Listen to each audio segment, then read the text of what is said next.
thinking, you know, the man from the AC company. Probably think he was from AC/DC, I don't know.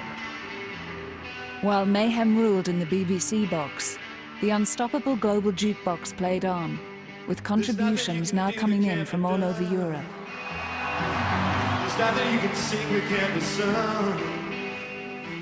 Hello, this is Vienna, Austria, a small country, but we are very happy.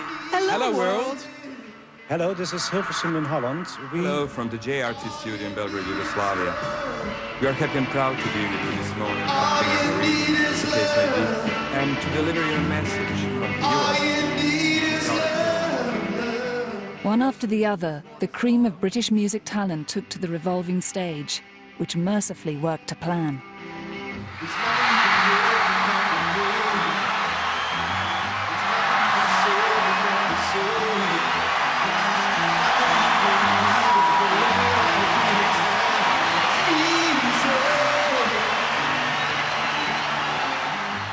People all over the country were celebrating the day.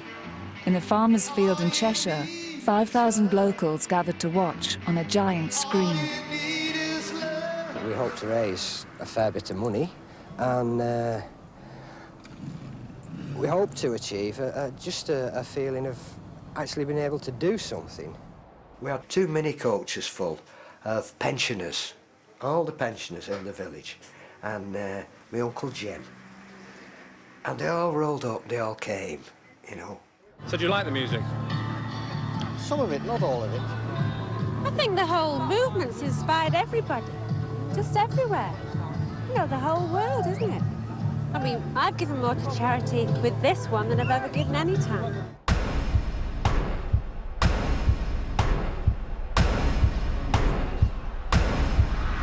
This is called Against All Odds.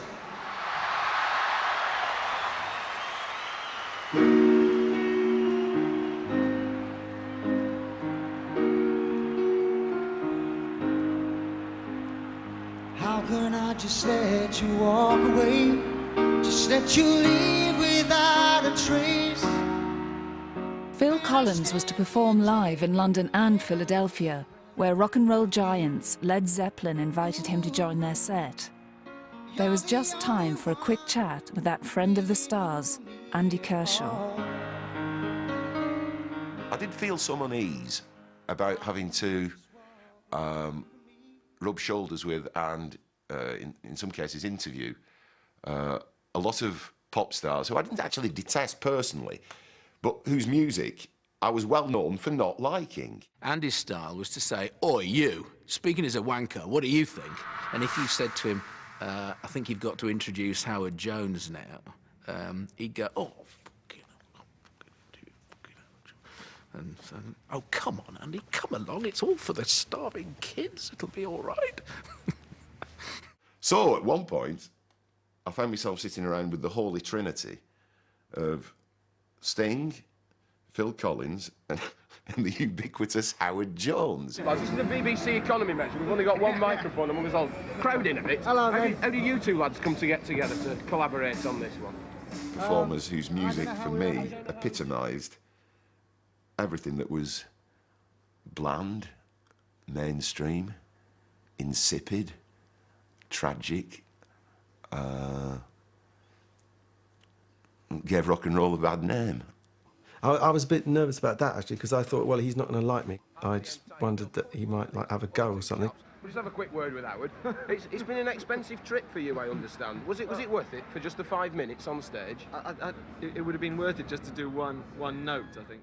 I think that's the moment where I told Phil Collins to shove off. What are you doing here anyway? Because I thought you ought to be on Concorde and heading for America. Will you shove off? Go on. Which is just like, I don't know if you can be much ruder, really. I don't think so.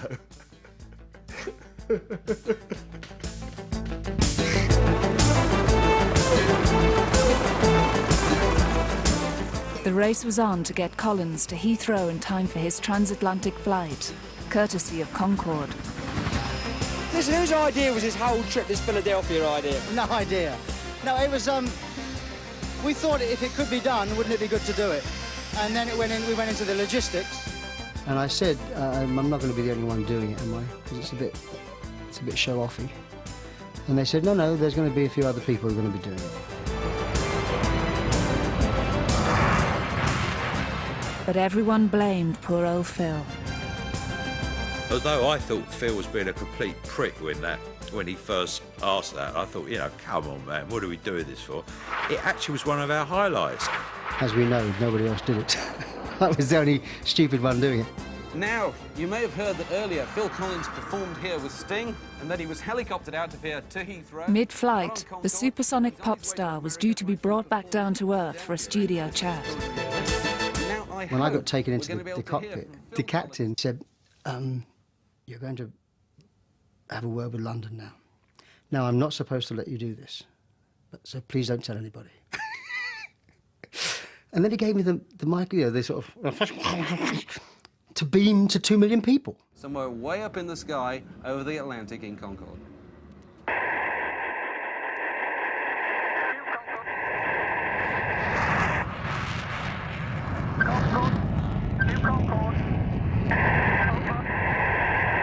I couldn't get anything. I couldn't hear anything. They say now there's magic of electronics and engineering. We're going to talk to Phil Collins.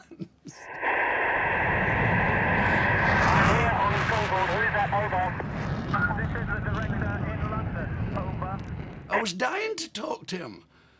And I wish I could have spoken to him because I would have told him not to sing the same song when he got there. But I just got... A minute. How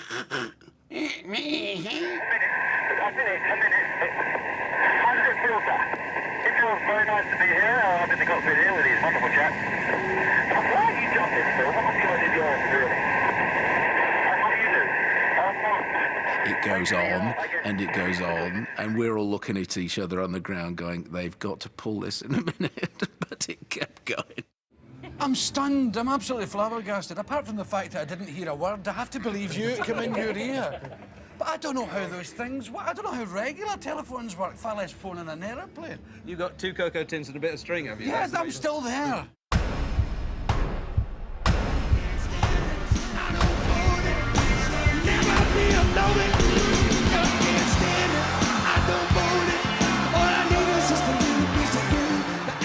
Back on Earth, Philadelphia was standing by to go live at 5 o'clock in the afternoon, 12 noon East Coast time.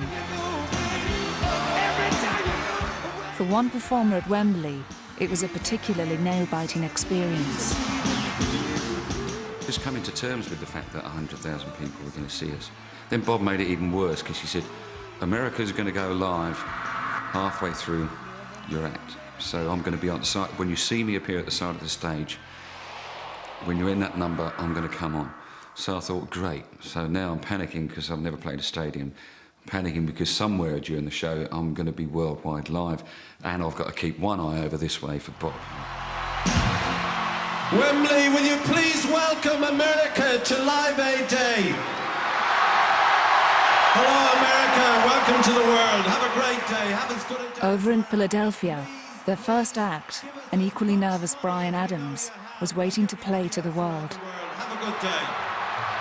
We were sort of standing at the side of the stage. You guys says, all right, Bryan, that gentleman over there is going to be introducing you. Just so you know, you're the first person that's going live to the UK. And so make sure you say hello to London. I said, okay. And wait for that gentleman's cue, and then you can start. I said, okay. So I looked over, and it was Jack Nicholson introducing me. Bryan Adams. In the middle of a tour, he's come here to entertain you. Hey, Philadelphia!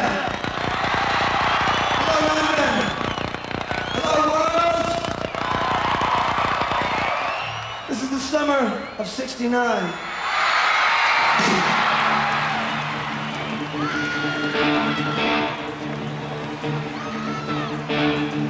I got my first real 6-string, body at the 5 and 10. Played till my fingers bled. Was the summer of '69. Me and some guys from school got a band and tried real hard. Jimmy quit, Jody got married. Should've known we'd never get far. But when I look back now,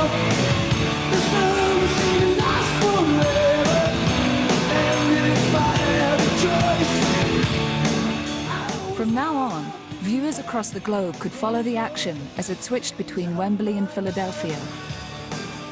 In Britain, millions tuned in to watch the first national live TV event since the wedding of Prince Charles and Lady Di. Later in the afternoon, about tea time, I was sent back to TV Centre to do some video editing. And I was sitting in a car with all the windows open. It was such a hot day. And at no point from Wembley Stadium to Television Centre in Shepherd's Bush did we need to put a radio on. From the houses we drove past, you could just hear Live Aid. It was everywhere.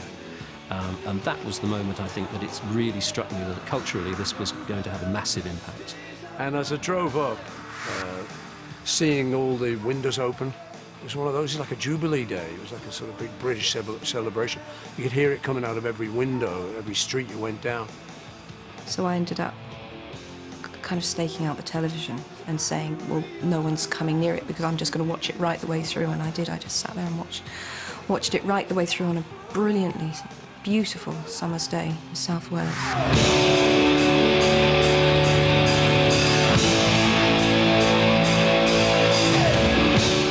Around the world, 1.5 billion people, 165 countries were tuning in to see, share, and participate in the same event. I had to be there, I had to see it, I had to know what was going on, and I did. It was my education. It was my school of rock. Today is something unique. We never seen westernized country before. We always heard by the radio, and is a chance to see on the television. They are involving the people. Hi, America! And they are in UK. And the American people say, hi, India! And people like me, oh my God, they are looking to me. You know, oh yeah, they talk about India, you know.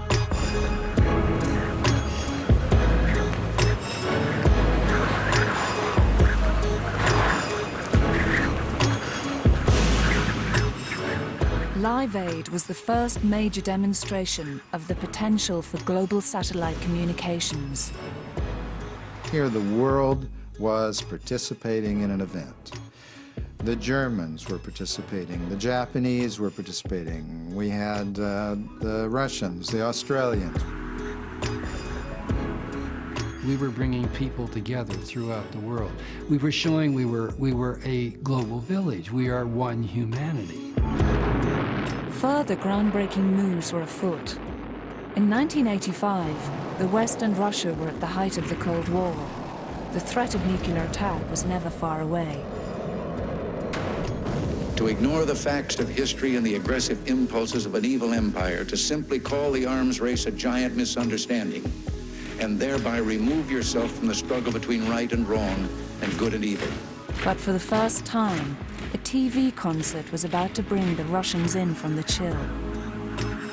Once again, to prove that this is a totally international show today, we're moving abroad for the first time ever seen in the West. One of the most popular Soviet groups. Live from Moscow, here's Autograph. I had been told that Russia was standing by, and music was ready, and the band was ready.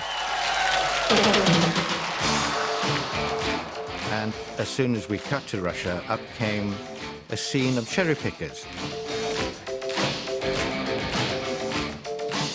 And we thought, that's very strange. Maybe this is how the Russians interpret Western videos.